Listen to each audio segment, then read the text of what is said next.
नमस्कार जय जगन्नाथ। आज फ्रेश ब्लॉग को आपको स्वागत जनाऊँगी। तो सांग मैंने कहीपे ये फूलर ना कौन? ये हूँ डालिंब फूल। देखिले तो मु क्वेश्चन भी पचारि उत्तर भी कहीदेली।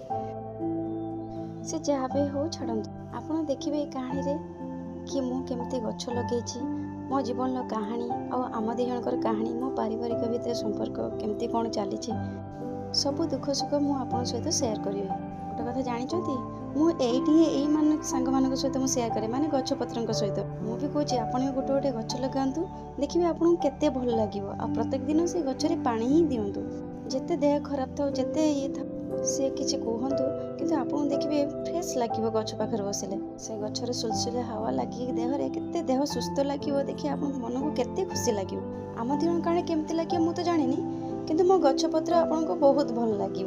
रही नमस्कार जय जगन्नाथ।